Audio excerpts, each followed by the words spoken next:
요한이 예수께 여짜오되 선생님, 우리를 따르지 않는 어떤 자가 주의 이름으로 귀신을 내쫓는 것을 우리가 보고 우리를 따르지 아니함으로 금하였나이다. 금하지 말라. 내 이름을 의탁하여 능한 일을 행하고 즉시로 나를 비방할 자가 없느니라. 우리를 반대하지 않는 자는 우리를 위하는 자니라.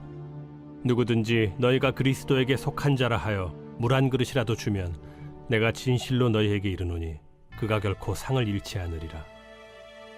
또 누구든지 나를 믿는 이 작은 자들 중 하나라도 실족하게 하면 차라리 연자 맷돌이 그 목에 매어 바다에 던져지는 것이 나으리라.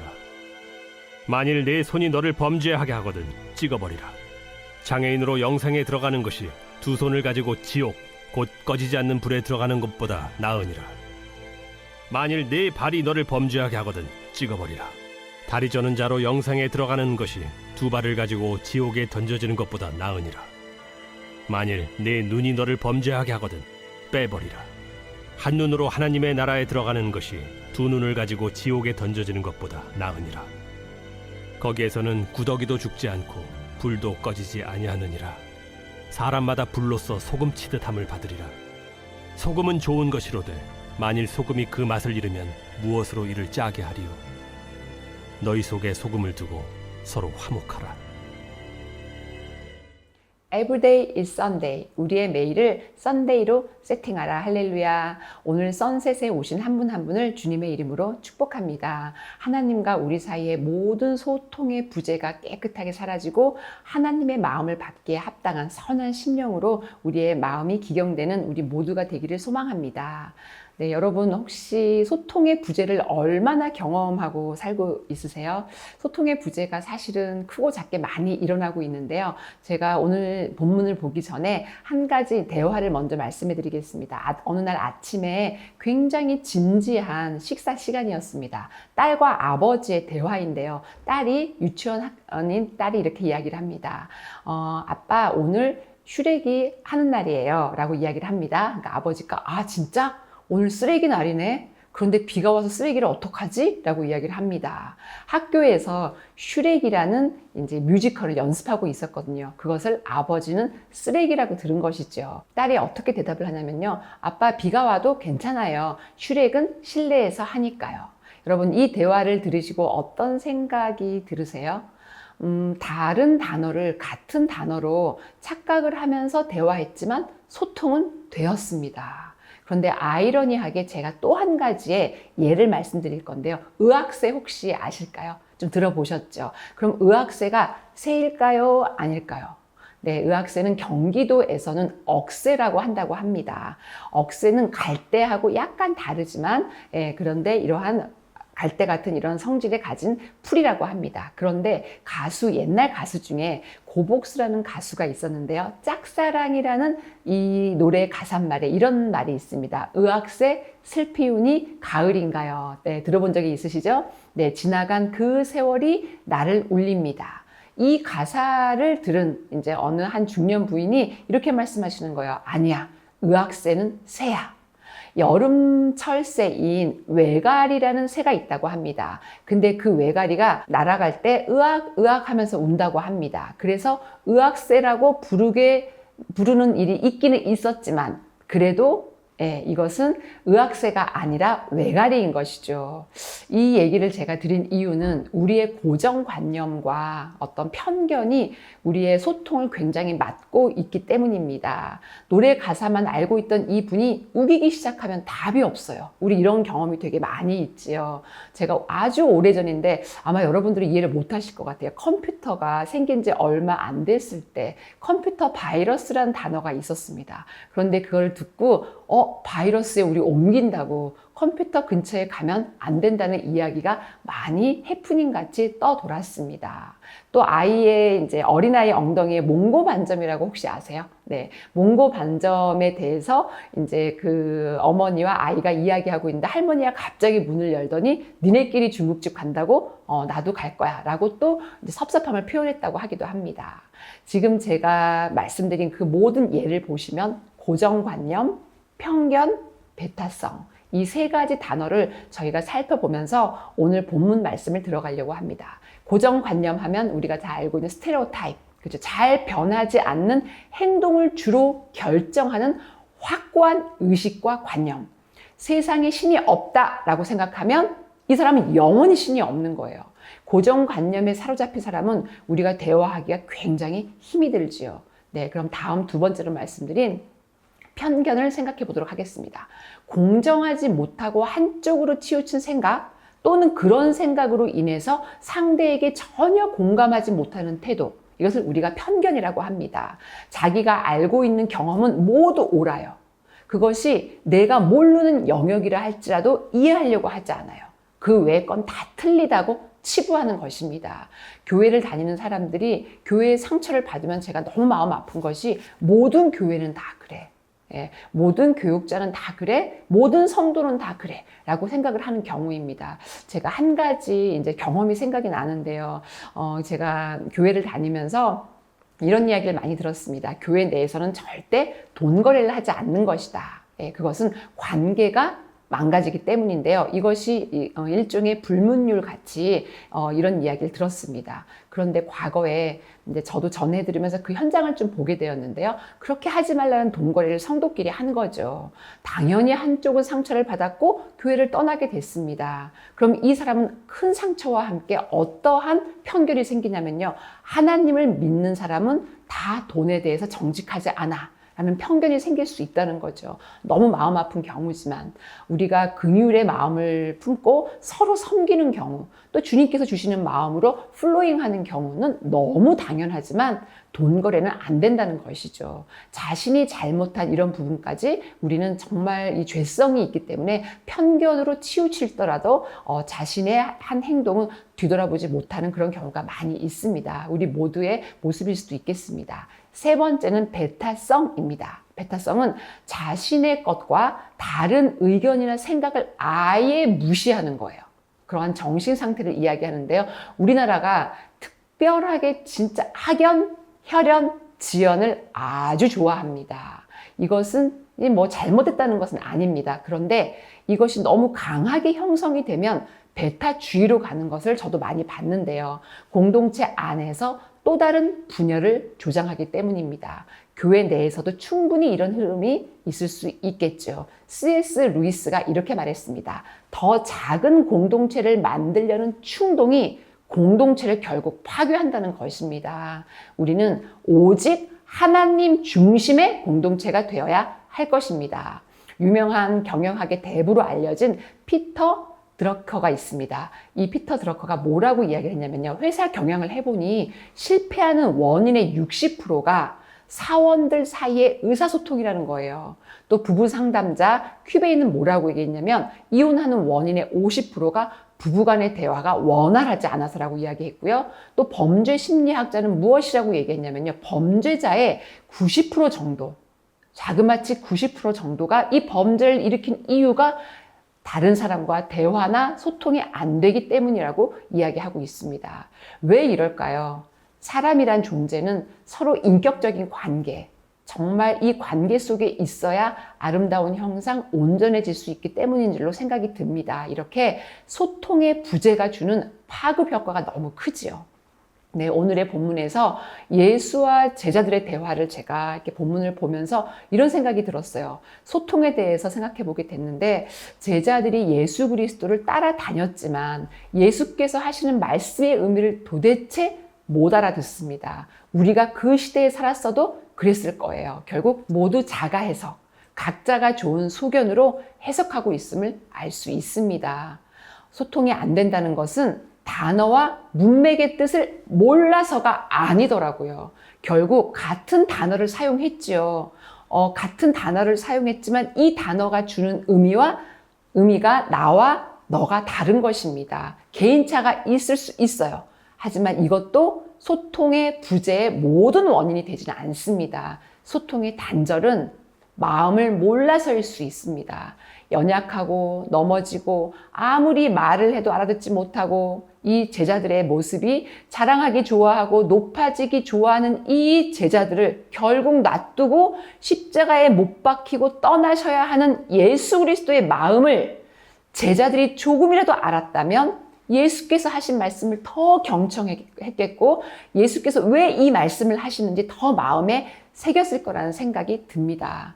그러나 마음을 안다는 것은 결코 쉽지 않습니다. 참 어려운 일이지요.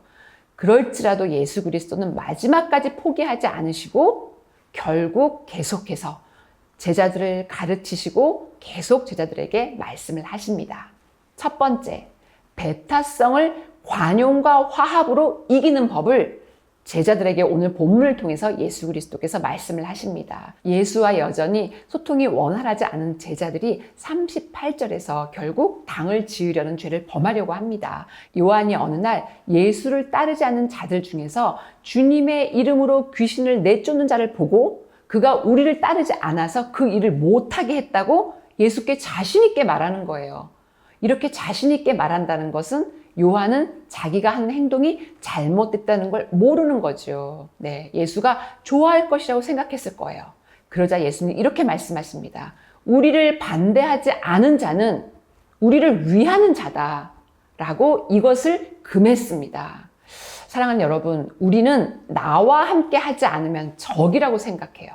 나와 생각이 조금만 달라도 자기를 공격한다고 오해를 하는 거죠.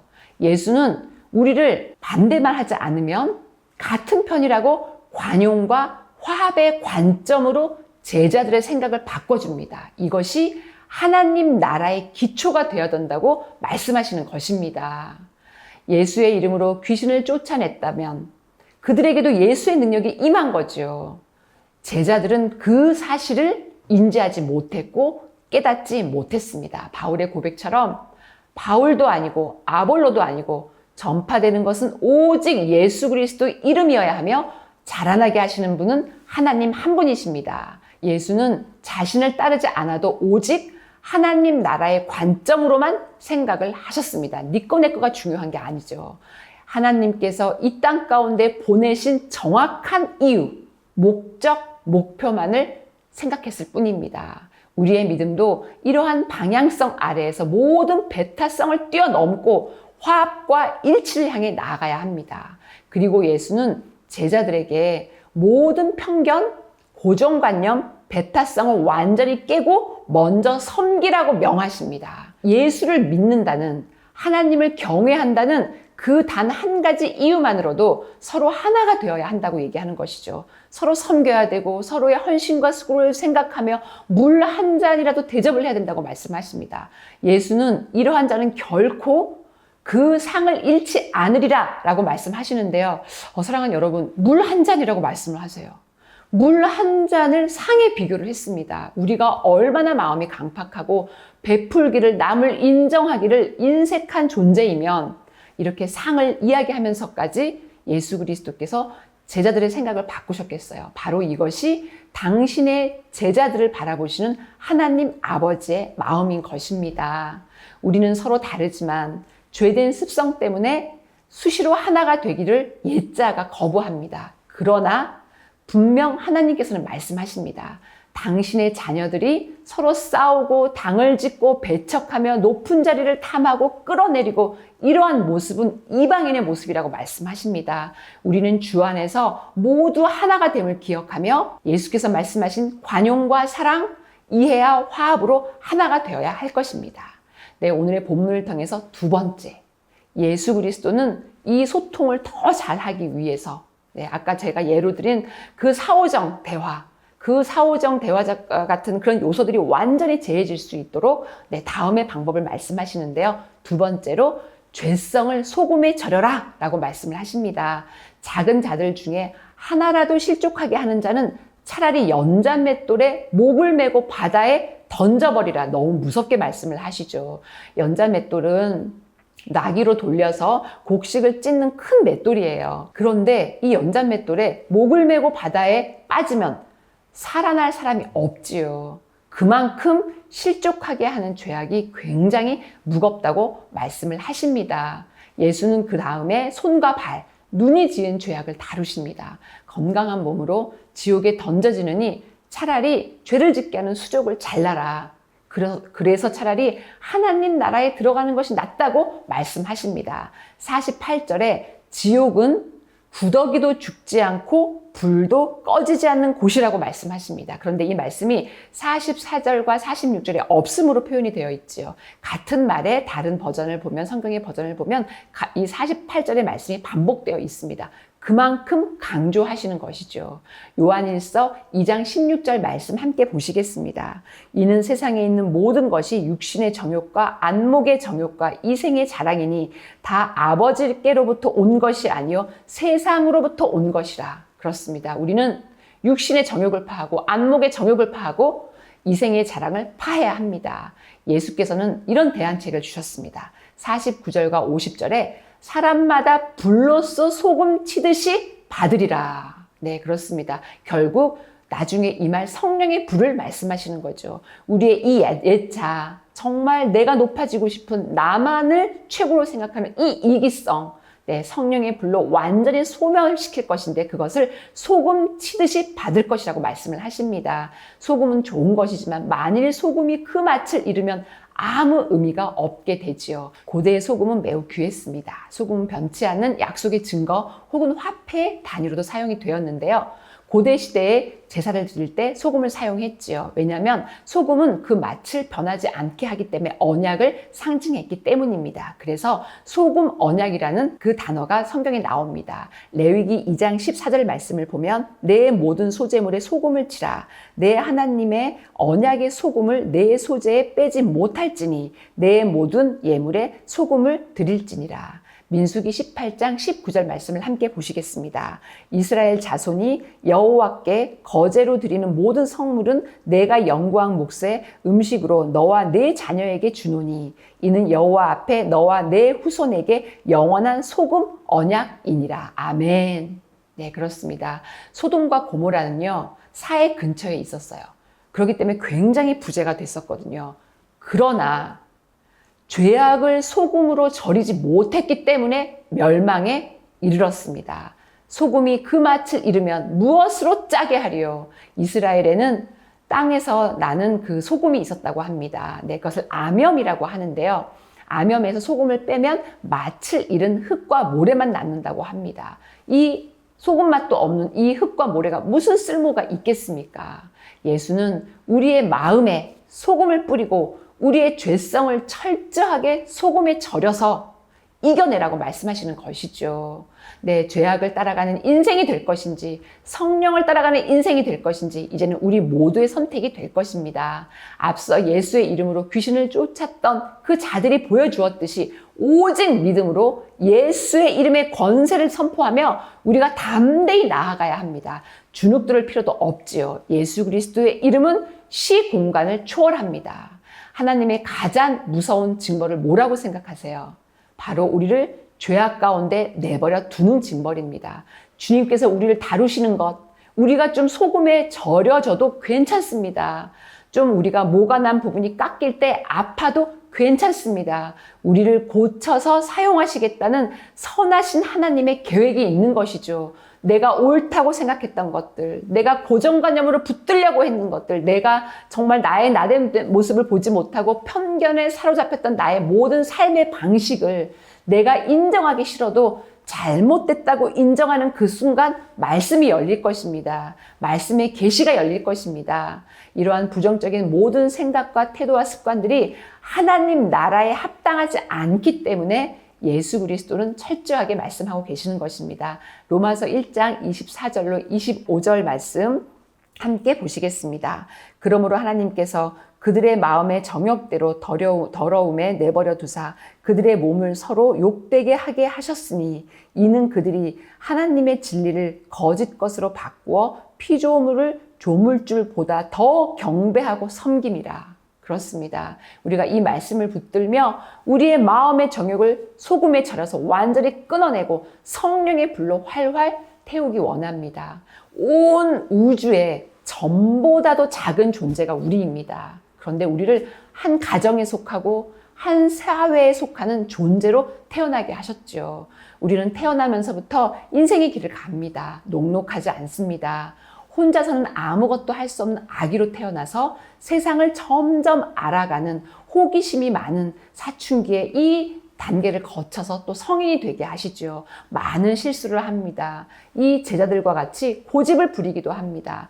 때로는 나를 낳아준 부모를 사랑하지만, 하지만 반항하기도 하지요. 네, 그리고 우리를 이렇게 사랑하시는 하나님 아버지 앞에 또 예수 그리스도 앞에 가끔은 우리가 대적하기도 합니다. 그러나 때로는 이렇게 혼나기도 하고, 때로는 무작정 덤비다가 넘어지기도 하고, 때로는 아무것도 아닌 것에 정말을 붙잡으며 헛된 시간을 낭비하기도 하고, 때로는 방바닥을 헤매면서 정말 게으른 시간을 우리가 보내기도 하지요. 그러나 사랑하는 여러분, 이러면서 인생을 조금씩 아는 것입니다. 인생을 알아갈수록 부모의 마음도 알게 되고요. 하나님 아버지의 마음도 알게 됩니다. 이것을 우리는 성숙이라고 표현을 하지요. 이해할 수 없던 것들이 조금씩 이해되어지고 있다면 나는 이전보다 오늘 조금 더 성숙되어진 것입니다. 이러한 성숙을 통해서 나의 일그러진 형상을 예수 그리스도의 형상으로 변화시키는 그러한 인생이 되기를 이 시간 예수 그리스도 이름으로 축복합니다. 이 땅에 살고 있지만 이 땅에서 하나님 나라의 그 자녀의 정체성으로 살아가라고 예수께서는 이렇게도 사랑하는 제자들에게 가르치시고 훈육하시고 말씀하시는 것입니다. 이 마음을 새기며 우리 함께 기도하기 원합니다. 사랑하는 주님, 우리가 인생을 살면서 하나님 아버지의 마음을 조금이라도 알아야 하는 이유가 있다면 그것은 내가 세상에 존재하기 때문임을 고백합니다. 즉 내가 존재하는 것 자체가 하나님 아버지의 마음을 알아야 하는 것임을 고백합니다. 만약 내가 존재하지 않았다면 알 수 없는 수많은 것들이 존재하는 이 땅에서 우리는 하나님의 나라를 만들어 가야 합니다. 그래서 인생을 오히려 소홀히 여길 수 없음을 고백하오니 우리의 매일매일을 기억하여 주시고 우리 각자가 주어진 인생을 값지게 사는 법을 주님께서 친히 깨닫게 하여 주시옵소서. 하나님과의 모든 막힌담이 허물어지고 단절된 소통의 벽이 뚫어지는 은혜를 오늘 충만히 부어 주시옵소서. 하나님의 마음을 알기에 게을렀던 모든 것들이 다시 한번 재정비되고 내 안에 있는 왜곡된 고정관념과 편견, 아버지 이 시간 거룩하신 주님의 보혈로 덮어주시고 소금에 철저히 절여지게 하여 주셔서 나는 죽고 우리 안에 오직 예수 그리스도만이 사는 인생이 되게 하여 주시옵소서. 사랑이 많으신 예수 그리스도 이름으로 기도하였습니다. 아멘.